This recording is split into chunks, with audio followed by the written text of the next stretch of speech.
Welcome to the second part of today's session of Prelims Primer Weekly News Analysis by Aptiplus Academy for Civil Services. पहली topic है Chelonoidis fantasticus. Galapagos island में tortoise की एक species जिसे पहले extinct मान लिया गया था, उसे अभी फिर से अलाइव कंफर्म किया गया है. Chelonoidis fantasticus इससे पहले 1906 में गैलापागोस आइलैंड में इस जायंट टॉर्टोइस को कलेक्ट किया गया था, लेकिन अभी फिर से इसे रीडिस्कवर किया गया है. और Chelonoidis fantasticus टॉर्टोइस जो है ये क्रिटिकली एंडेंजर्ड है IUCN लिस्ट में, और ये बेसिकली ड्राई लैंड्स में रहती है और इसकी जो हैबिटेट है ये डिस्ट्रॉयड हो गई है due to volcanic eruptions and lava flows. Turtle और टॉर्टोइस में डिफरेंसेस की अगर हम बात करें तो टर्टल्स जो हैं ये प्राइमरीली वाटर ड्वेलिंग होती हैं, लेकिन टॉर्टोइसिस जो है ये लैंड ड्वेलिंग रेप्टाइल्स हैं. टर्टल्स ओमनिवोर्स होते हैं, मतलब ये बोथ एनिमल लाइफ और प्लांट लाइफ को फीड करते हैं, लेकिन टॉर्टोइस जो है ये प्राइमरीली हर्बीवोर्स होते हैं. टर्टल्स जो हैं इनके जो शेल्स हैं ये जनरली लाइट होते हैं, लेकिन टॉर्टोइसिस जो है इनकी जो शेल्स है वो रोबस्ट होती है और हैवी होती है. All the turtles are not all the turtles are tortoises, लेकिन सारी टॉर्टोइसिस जो हैं ये टर्टल्स होती हैं. मतलब इसका रिलेशनशिप इस तरीके से है कि सारी टर्टल्स टॉर्टोइसिस नहीं होती, लेकिन सारी टॉर्टोइसिस जो हैं इन्हें टर्टल्स कहा जा सकता है. तो टर्टल्स जो हैं ये अम्ब्रेला है. Turtles usually have a shorter life span 20 से 40 साल, लेकिन टॉर्टोइसिस जो हैं ये इनकी लाइफ स्पैन काफ़ी लॉन्ग है, 80 to 150 ईयर्स. अगली टॉपिक है संत Tukaram. Recently honourable prime minister ने पुणे में संत तुकाराम शिला मंदिर को इनॉग्रेट किया. संत तुकाराम जी का जन्म महाराष्ट्र में हुआ और चैतन्य महाप्रभु तुकाराम जी के गुरु थे. चैतन्य महाप्रभु जो भक्ति मूवमेंट से जुड़े हैं. संत तुकाराम 17th सेंचुरी के पोएट सेंट थे जो शिवाजी महाराज के कंटेम्प्रेरी थे. इसके अलावा एकनाथ और रामदास सेंट जो हैं इनके भी कंटेम्प्रेरी थे. उनकी जो पोइट्री है it is dedicated to Vithoba और विट्ठल. विट्ठल जो है ये विष्णु जो एक हिंदू गॉड है उनकी अवतार मानी जाती है. ये बेसिकली जाने जाते थे अपने मराठी अभंगास के लिए, dohas, which are a rich inheritance of Gatha, devotional poetry, जिसने मराठा नेशनलिज्म को जन्म दिया in the later times. And he emphasized upon community-based worship, like worship through spiritual melodies, for example, kirtans, and he also promoted virtues like piety, forgiveness, inner tranquility. तो forgiveness, inner peace, शांति, piety, इसके ऊपर ही वो अपनी जो emphasis है वो डालते थे. और संत तुकाराम जी जो है वो जहाँ पे इस मंदिर की अभी रिसेंटली स्थापना हो रही है, ये देहू संस्थान टेम्पल प्रमाइसेस पुणे की यहाँ पे है. इस जो शिला मतलब रॉक के ऊपर संत तुकाराम जी कंटिन्यूसली 13 दिन तक बैठे थे. And this was done in protest because he challenged about the authenticity of अभंग्यास. उन्होंने जो अभंग्यास लिखे थे उन्हें उसे चैलेंज किया गया था और उसी के प्रोटेस्ट में वो इस पत्थर के ऊपर 13 दिन तक बैठे थे. संत तुकाराम जी ने जो अभंग्यास दोहास लिखा था वो it was central to the Warkari sect. ये एक सेक्ट है महाराष्ट्र की. उनका जो मेन मैसेज है वो ये था कि सोसाइटी जो है वो कास्टलेस होनी चाहिए. जो अननेसेसरी रिचुअल्स हैं इन्हें वो डिनाई करते थे और इसी से सोशल मूवमेंट हुआ. So of course a part of bhakti movement only. And Sant Tukaram ji is also credited with starting the Wari pilgrimage. तो इसी प्रोटेस्ट में जब उनकी उनकी जो फाइट थी against operation, against discrimination, caste discrimination, इसके अगेंस्ट जो उन्होंने दोहास लिखे थे, उसी की ऑथेंटिसिटी पे क्वेश्चन आया from the different sects of the society, from the different sections of the society, और and especially those who are in power. तो इसी के अगेंस्ट जाके उन्होंने इस पत्थर पे बैठ के कंटिन्यूअस 13 दिन तक प्रोटेस्ट किया था। तो इसीलिए भक्ति सेंट तुकाराम जी के सम्मान में इस मंदिर की स्थापना हुई, और जिसे अभी recently prime minister Modi ji ने इनॉग्रेट किया है। यहाँ पे जो देहू संस्थान टेम्पल प्रोमाइसेस, जिसके अंदर ये शिला, ये रॉक है, ये सेंचुरीज से है, कई सौ सालों से यहीं पे स्थित है, और यहीं से स्टार्ट हुआ एनुअल पिलग्रिमेज। वारकरी सेक्ट के जो भी लोग हैं वो यहाँ पे एनुअल पिलग्रिमेज पे आते हैं पंढरपुर में, अपनी डिवोशन को व्यक्त करने के लिए towards Sant Tukaram ji. Moving to the next topic, in space और Indian national space promotion and authorisation. Recently prime minister Modi ji ने इन स्पेस के हेडक्वार्टर्स को इनॉग्रेट किया in Ahmedabad. Indian national space promotion and authorisation centre और इन स्पेस जो है, it is an independent agency under the department of space. It's important to note कि department of space जो है, it is headed by the prime minister of India. In space जो है ये एक बेसिकली इंडिपेंडेंट एजेंसी है जो space sector में प्राइवेट पार्टिसिपेशन को इंश्योर करेगी। डिपार्टमेंट ऑफ स्पेस के द्वारा बनाई गई जो भी स्पेस फैसिलिटीज़ हैं, इन्हें किस तरीके से प्राइवेट एंटिटीज़ यूज़ कर सकती है, और इसके बाद क्या क्या और भी नए इनोवेटिव डेवलपमेंट्स ला सकती हैं, इसी को अलाउ और रेगुलेट करेगी इन स्पेस। इन स्पेस का काम है प्राइवेट सेक्टर और प्राइवेट प्लेयर्स की क्या नीड्स है, क्या डिमांड्स है, उनकी क्या रिक्वायरमेंट्स है, इन्हें अकोमोडेट करना bye exploring various ways in consultation with ISRO. जिस तरीके से नासा प्राइवेट पार्टिसिपेशन को बढ़ा रही है ताकि नासा खुद रिसर्च में फोकस कर सके, और ये जो सैटेलाइट लॉन्च एट्सेट्रा, ये सब चीज़ों को प्राइवेट सेक्टर को धीरे धीरे सौंपा जाए, जिस तरीके से नासा खुद को डाइवर्सिफाई कर रही है, उसी तरीके से इसरो भी करने की कोशिश कर रही है, और इसी दिशा में इन स्पेस की स्थापना की गई है। अगली टॉपिक है खीर भवानी टेम्पल। कश्मीरी पंडितों ने ज्येष्ठ अष्टमी नामक एक फेस्टिवल को सेलिब्रेट किया एट माता खीर भवानी टेम्पल। खीर भवानी टेम्पल जो है ये कश्मीर के गांदरबल डिस्ट्रिक्ट में स्थित है एट तुलमुल्ला।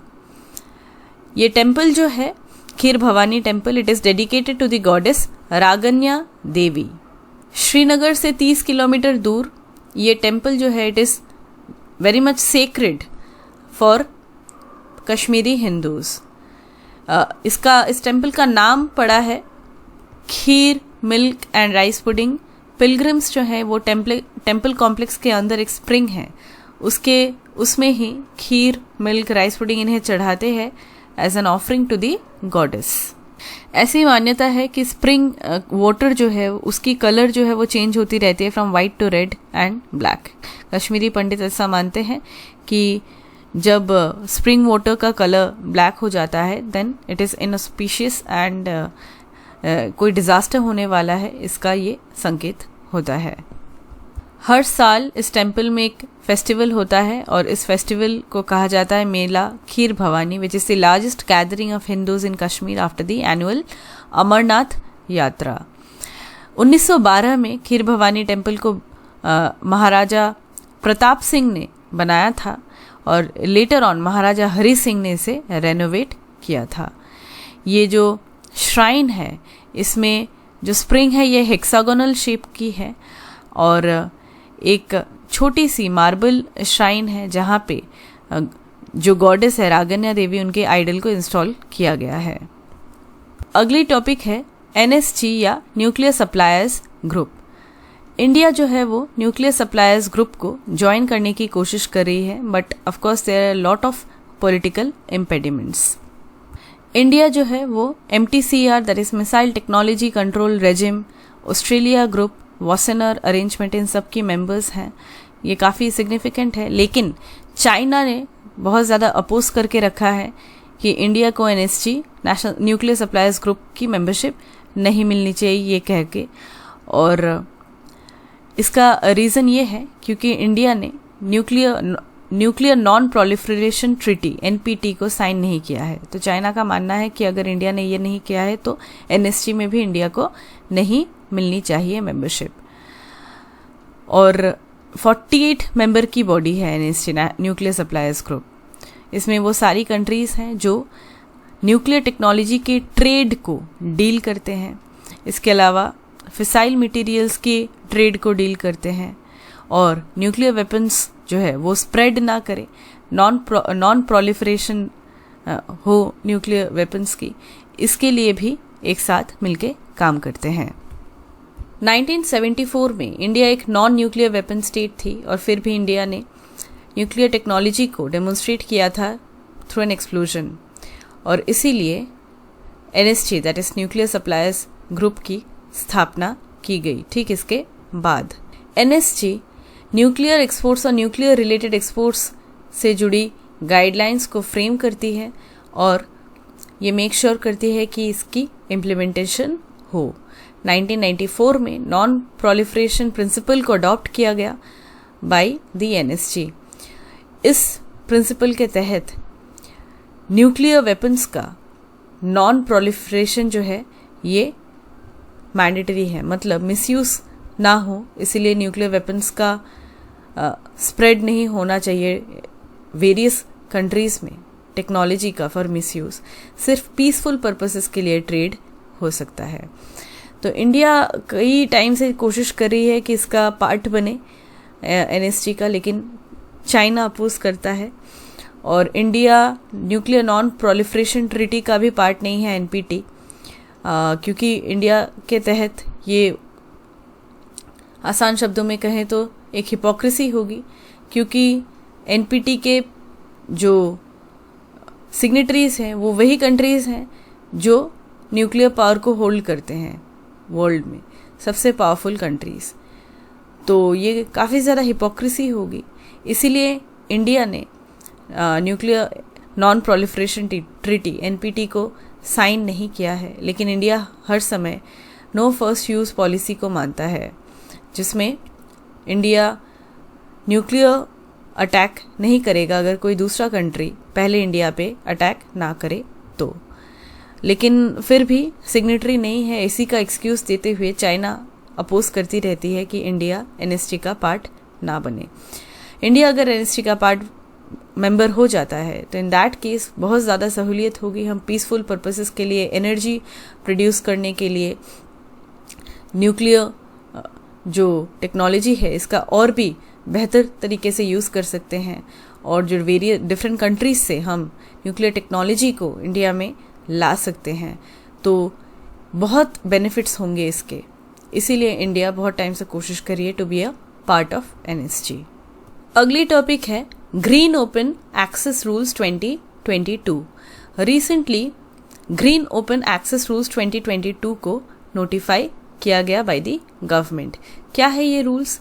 ये कुछ ऐसे रूल्स हैं जिन्हें इसीलिए इम्प्लीमेंट किया जा रहा है ताकि रिन्यूएबल एनर्जी प्रोग्राम्स जो हैं हमारी एम्बिशियस, इन्हें और भी एक फोर्स मिल सके, ये प्रमोट हो सके, एक्सेलरेट हो सके, ताकि सभी के पास जो रिन्यूएबल एनर्जी है, ग्रीन एनर्जी है, ये अफोर्डेबल तरीके से पहुँचे, सस्टेनेबल हो और एक्सेसिबल हो to all the people.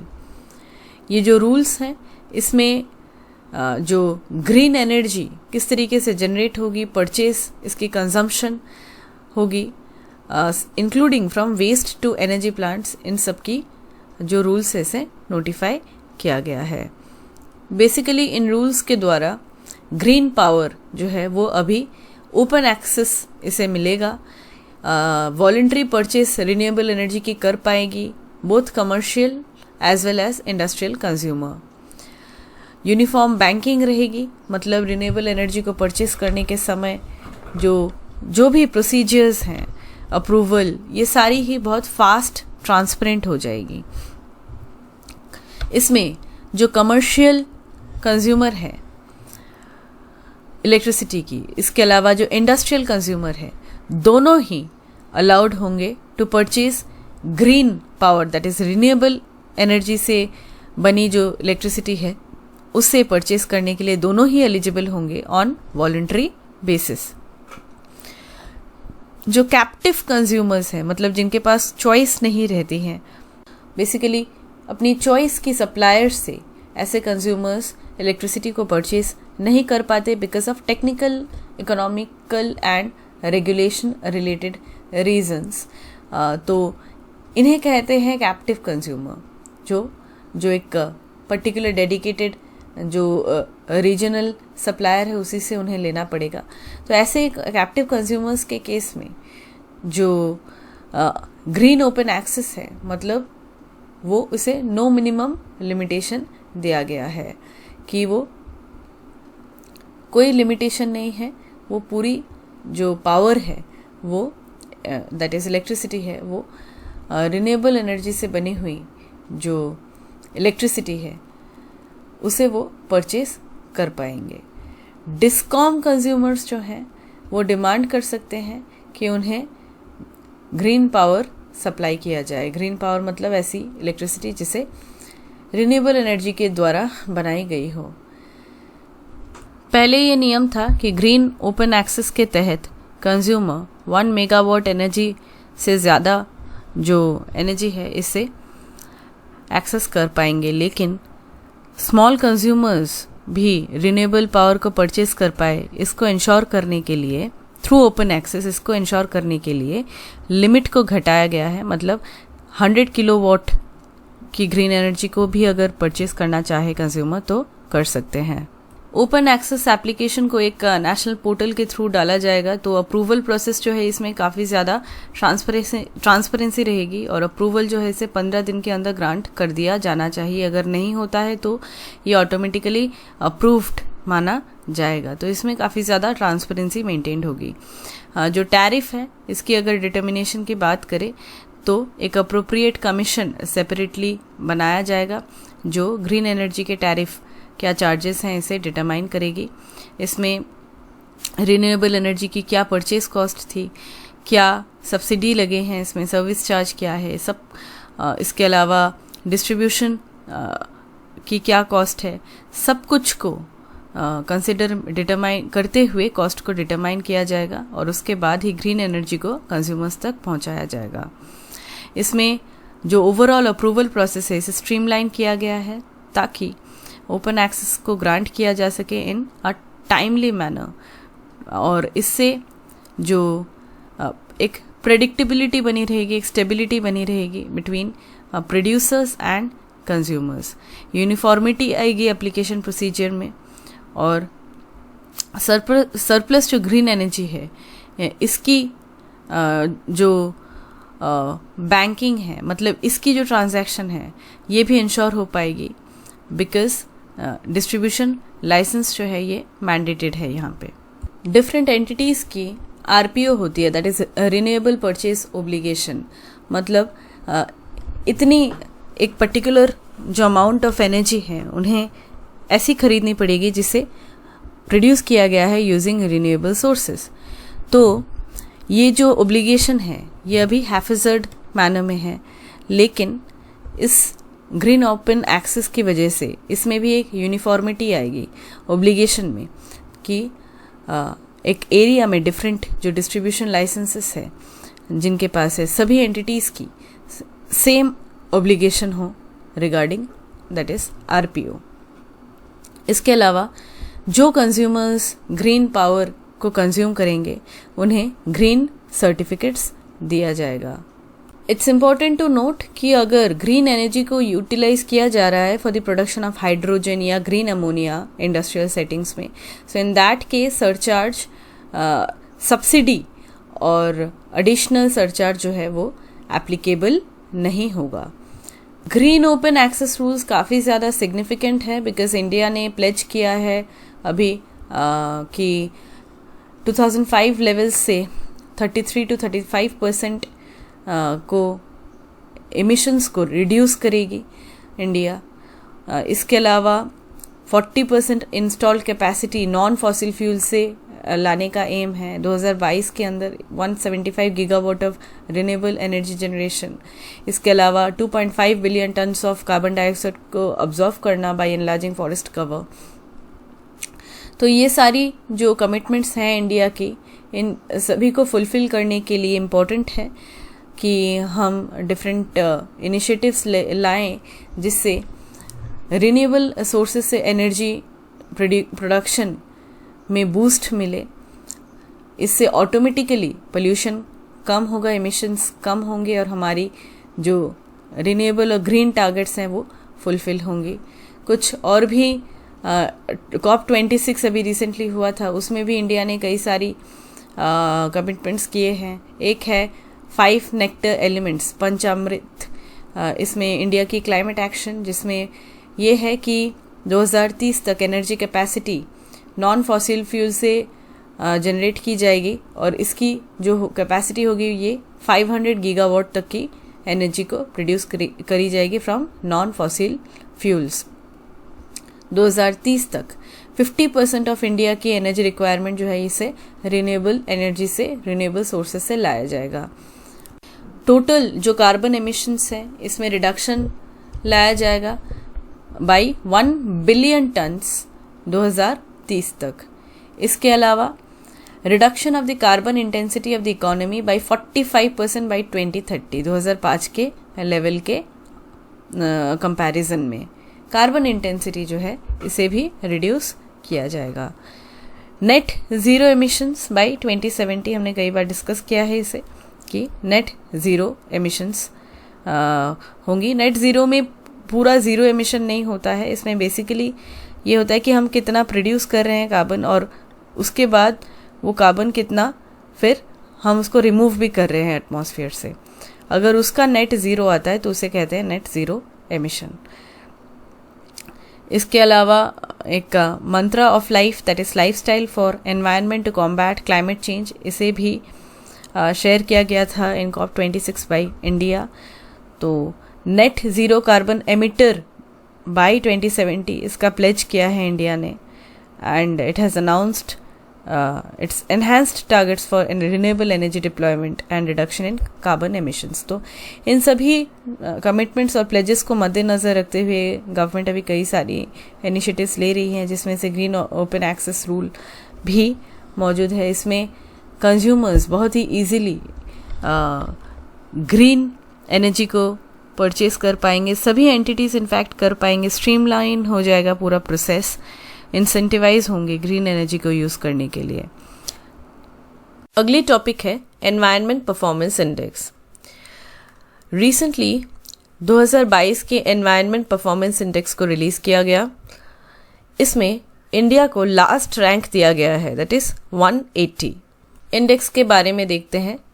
Environment performance index जो है ये एक बाइनियल इंडेक्स है, मतलब हर 2 साल में एक बार इसे रिलीज़ किया जाता है। It was started in the year 2002 as environmental sustainability index by the world economic forum and it is in collaboration with the Yale centre for environmental law and policy and the Columbia university centre for international earth science information network. तो world economic forum in collaboration with Yale centre and Columbia university centre. इसमें 40 performance indicators रहते हैं which is spread across 11 categories. 180 countries को ही rank किया जाता है on climate change performance, environmental health and ecosystem Vitality. इसमें indicators जो है ये भी एस्टिमेट करती है कि कंट्रीज जो है वो कितनी क्लोज हैं in meeting their environmental policy targets. इस साल के जो रिजल्ट्स हैं इसमें इंडिया को बिल्कुल लास्ट रैंकिंग दी गई है, दैट इज़ 180। अगली टॉपिक है national air sports policy. Recently ministry of civil aviation ने नेशनल एयर स्पोर्ट पॉलिसी 2022 को लॉन्च किया। 2030 के अंदर इंडिया को टॉप स्पोर्ट्स नेशन बनाने की विजन के साथ नेशनल एयर स्पोर्ट पॉलिसी 2022 को अनाउंस किया गया। भारत में एक सेफ, अफोर्डेबल, एक्सेसिबल और सस्टेनेबल एयर स्पोर्ट्स इकोसिस्टम तैयार हो, इसी को एम करती है ये स्पोर्ट्स पॉलिसी। की फीचर्स की अगर हम बात करें तो वो सारी एक्टिविटीज़ जिससे हवा में परफॉर्म किया जाता है उन्हीं को एयर स्पोर्ट्स कहा जाता है। For example air racing, aerobatics, aero modelling, hang gliding, paragliding, paramotoring, sky diving etcetera. India के पास ये पोटेंशियल है कि India one of the foremost nation बन सके in the world of air sports.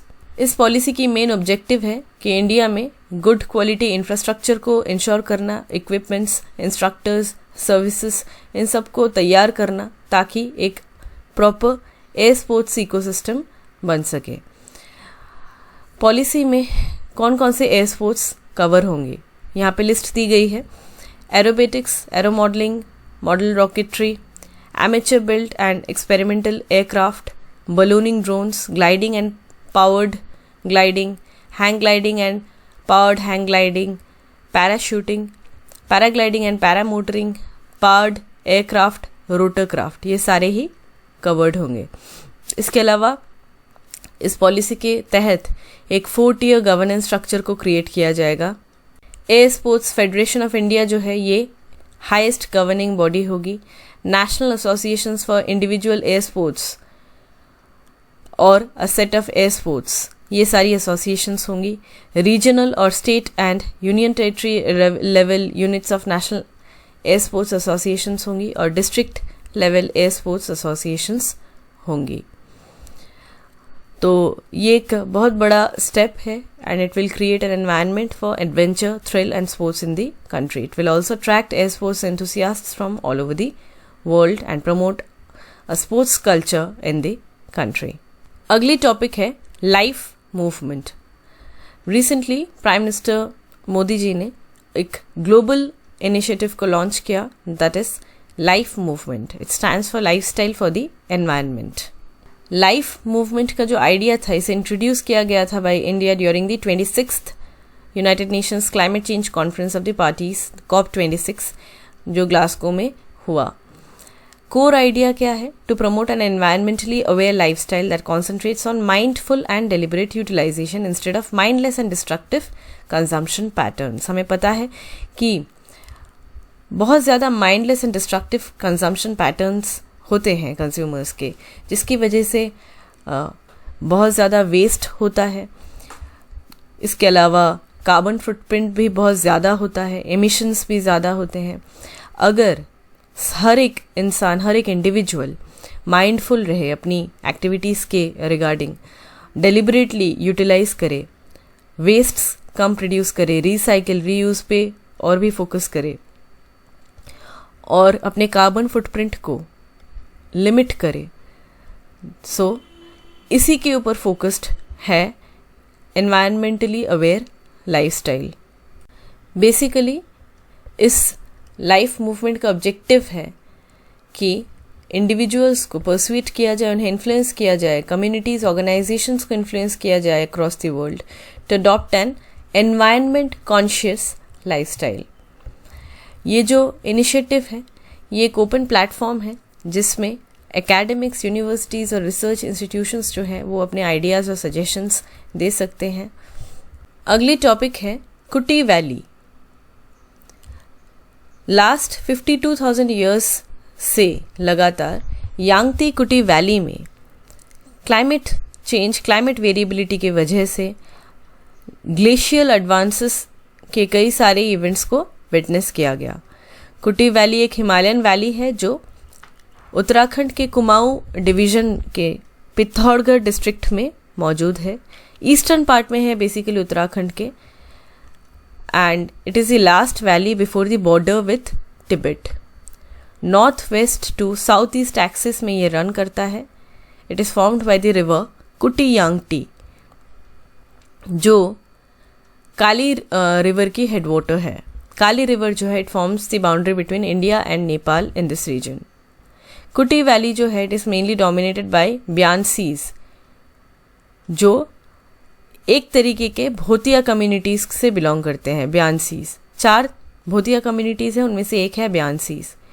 जो और 3 भोतिया कम्युनिटीज़ हैं कुमाऊँ रीजन की, उनमें है जोहार, दारमिया और चौड़ानसी। इस वैली के नॉर्थ ईस्टर्न पार्ट को नेपाल ने क्लेम किया इन द ईयर 2020, सेइंग कि सुगौली ट्रीटी 1816 में जो हुआ था इसके अनुसार ये उनका पार्ट है। लेकिन इंडिया ने उससे भी पहले के जो ट्रीटीज़ हैं उसके आधार पे कहा कि this claim was not based on historical facts and evidence. Kuthi Yankti जो है ये वन ऑफ दी हेडवाटर्स है काली रिवर से जो निकलते हैं, एंड दूसरी जो है कुथी यांगती के अलावा वो है Kalapani river that flows down from the Lipu lake pass. 2 Himalayan passes है, एक है मांगशाधुरा, एक है लिम्पियाधुरा। ये दोनों ही कुथी वैली के नॉर्दर्न बॉर्डर में सिचुएटेड है और ये ज्वाइन करते हैं तिब्बत को। शिनला पास और नामा पास ये 2 पास हैं जो ज्वाइन करते हैं कुठी वैली को दरमा वैली के साथ। तो ये कुठी वैली के साउथ में स्थित है। जोलिंगकोंग और पार्वती ये important alpine lake science region में। इस वैली के नॉर्दर्न बाउंड्री में एक पीक है विच is the highest along the line of peaks, ये है सांगथांग पीक। और सदर्न बाउंड्री में कुछ इम्पॉर्टेंट पीक्स हैं इस वैली के, कुटी वैली के। इसमें है ब्रह्म पर्वत, चिपा दंग और आदि कैलाश। अगली टॉपिक है अग्नि 4 मिसाइल। रिसेंटली इंडिया ने अग्नि 4 मिसाइल को सक्सेसफुली टेस्ट किया। अग्नि 4 मिसाइल जो है ये एक इंटरमीडिएट रेंज बैलिस्टिक मिसाइल है।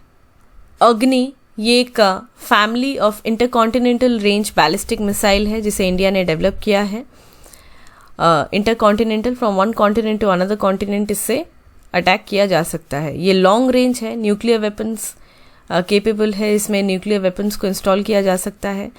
Surface to surface ballistic missiles हैं। तो अग्नि मिसाइल्स जो हैं ये long range nuclear weapons capable surface to surface ballistic missiles हैं। फर्स्ट मिसाइल जो थी सीरीज की, इसमें Agni 1, it was developed under the integrated guided missile development programme. हमने इस प्रोग्राम के बारे में डिटेल में पढ़ा है प्रीवियस सेशन में। इसे 1989 में टेस्ट किया गया था। इसकी सक्सेस के बाद अग्नि मिसाइल प्रोग्राम को integrated guided missile development programme से अलग किया गया और उसके बाद इसे एक सेपरेट प्रोग्राम का दर्जा दिया गया because of its strategic importance. तो इसमें अभी और भी आते हैं अग्नि 2, 3 एंड रिसेंटली लॉन्च्ड अग्नि 4। यहाँ पे जो भी स्पेसिफिकेशंस हैं यहाँ देख सकते हैं आप अग्नि 1, 2, 3 की।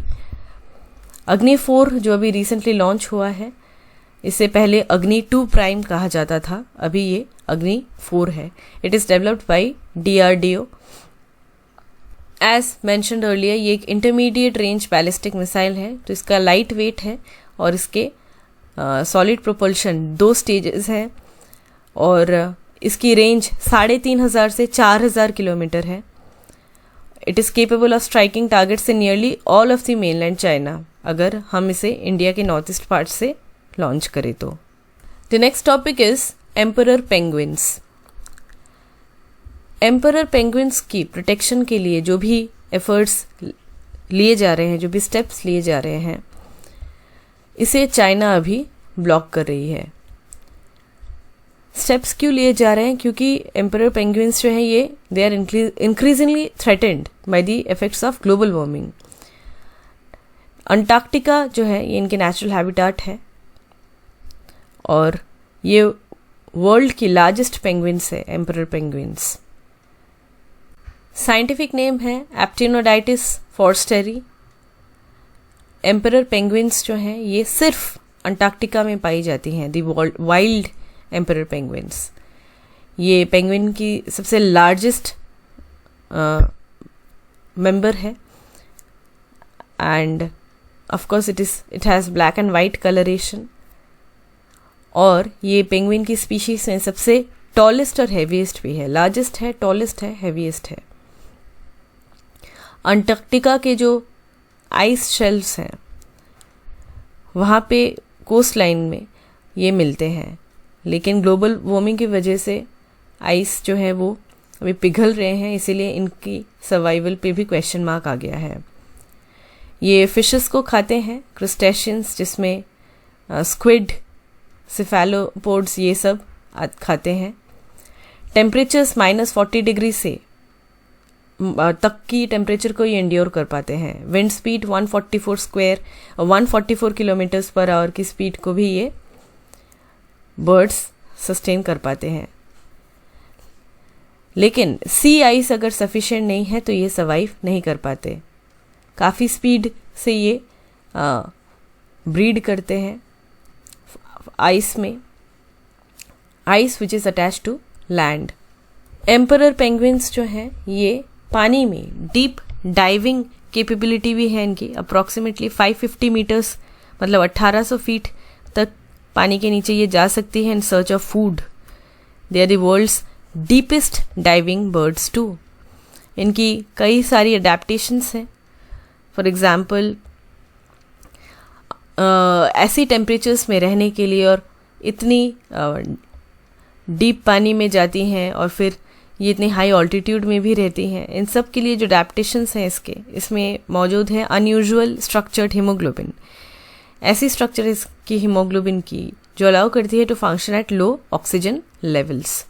बोन्स सॉलिड होते हैं, मेटाबॉलिज्म को रिड्यूस करने की क्षमता होती है, क्योंकि ऐसे एक्सट्रीम्स ऑफ टेम्परेचर्स में अगर हाई मेटाबॉलिज्म रहेगा, एनर्जी रिक्वायरमेंट हाई रहेगी, तो ये सर्वाइव नहीं कर पाएंगे। नॉन एसेंशियल जो ऑर्गन फंक्शन है इसे ये शट डाउन कर सकते हैं। क्लाइमेट चेंज की वजह से काफ़ी ज़्यादा थ्रेट है इनके ऊपर, इन पेंगुइन्स के ऊपर। IUCN कंजर्वेशन स्टेटस की अगर हम बात करें तो ये नियर थ्रेटेंड है। पेंगुइन्स हमें पता है they are aquatic flightless birds जो उड़ नहीं पाते हैं ज़्यादा दूर तक, and they live almost exclusively in the southern hemisphere. सिर्फ एक पेंगुइन की स्पीशीज है जो इक्वेटर के नॉर्थ में रहती है, गैलापागोस पेंगुइन। इसके अलावा सारी पेंगुइन्स जो है वो सदर्न हेमिस्फेयर में ही पाई जाती है। हर साल 25 अप्रैल को वर्ल्ड पेंगुइन डे ऑब्जर्व किया जाता है। अब कुछ प्रैक्टिस क्वेश्चंस डिस्कस कर लेते हैं। आज के सेशन में जो 2 पार्ट्स डिस्कस किए गए वहीं से ये क्वेश्चंस लिए गए हैं। आपको बताना है कौन से ट्रू हैं कौन से false. Number 1, world environment day was established in 1972 by the United Nations General Assembly at the time of Stockholm Conference. Number 2, 38-member OECD was founded in the year 1961. It has its headquarters at Geneva, Switzerland. Number 3, Bal Swaraj portal was launched by the Ministry of Women and Child Development for online tracking and monitoring of children in need of care and protection. Number 4, Global Economic Prospects is published annually by World Economic Forum. Number 5, Saint Tukaram was a disciple of Saint Chaitanya Mahaprabhu of the Bhakti movement. Number 6, Kheer Bhavani Temple is dedicated to the goddess Raganya Devi and it is located in Uttarakhand. Number 7, Agni missiles are long-range nuclear weapons capable surface-to-air ballistic missiles. Number 8, wild emperor penguins are only found in Antarctica. Number 9, Kuti Valley is a Himalayan valley situated in the Pithoragarh district of Garhwal division of the Uttarakhand. Number 10, the Environmental Performance Index is a biennial index which was started in 2002 as Environmental Sustainability Index by the United Nations Environment Programme. Number 11, the fishing cat is listed as critically endangered on the IUCN Red List, which means that it faces a high threat of extinction in the wild. Number 12, Fourth generation biofuels are produced from genetically modified algae to enhance biofuel production. Number 13. National Commission for Protection of Child Rights has a chairperson and 8 members, of which at least 2 should be women. All of them are appointed by the central government for 4 years. Number 14. Devsthal is an observatory in the Union Territory of Ladakh. Number 15. The core idea of Life movement is to promote an environmentally aware lifestyle that concentrates on mindful and deliberate utilization instead of mindless and destructive consumption. With this, we come to an end of this session. Thank you.